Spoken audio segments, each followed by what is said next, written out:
观众们学得会吗？学不会就是你没天赋了。这是你吃过最好的袋子。做厨师的本事就在于到人家厨房里不要任何条件下厨，你给我什么我做什么，这就牛逼了。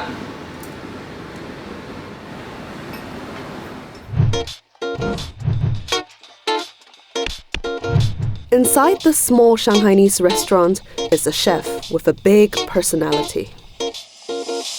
Meet Li Cong, the owner of Cong Guan.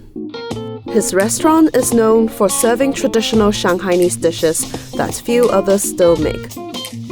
Like this plate of cooked fish liver, which takes over a dozen fish to make. 所以这道菜代表了上海的精华，比法国鹅肝好吃。Another signature dish is this plate of fermented tofu, which Li calls Chinese cheese.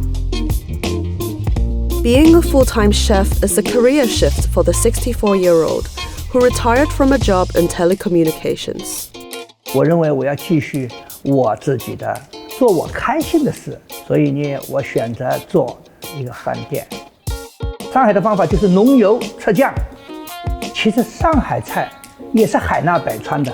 有很多元素是西方传过来的，因为1840年鸦片战争以后，西方的人开始进入中国，所以国外的好的食材、好的烹调方法也进来了。我用外国人的菜，用上海人的烹调方法演绎给大家看。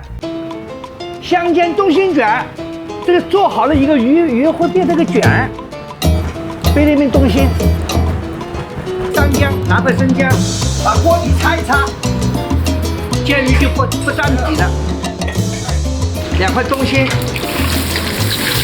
洋葱，我们这里用洋葱用了很多，叫洋葱爆香法。西餐里面全是洋葱作为底料的。糖啊，上海人餐桌要放糖的嘛。料酒。老抽、腐乳，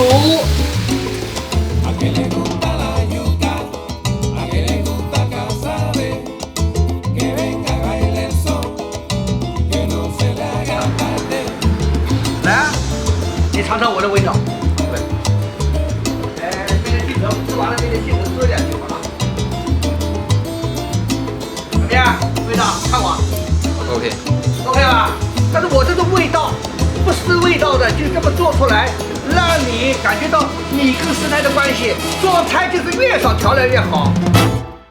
This pretty much sums up the philosophy behind Li's restaurant. 我认为这烹调，尤其是现在对人类太重要了，尤其是现在我们对食材、对食物的安全的问题，外面世界也很无奈。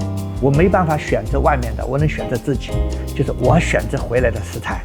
所以，一个餐饮人更有责任，更有自己的使命，去做一些传承，做一些好的菜。大道至简，凡是好的菜都是简单的方法做出来的。这个面，看到过来。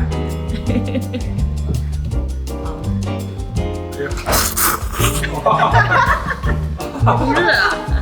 太棒了，太好吃了。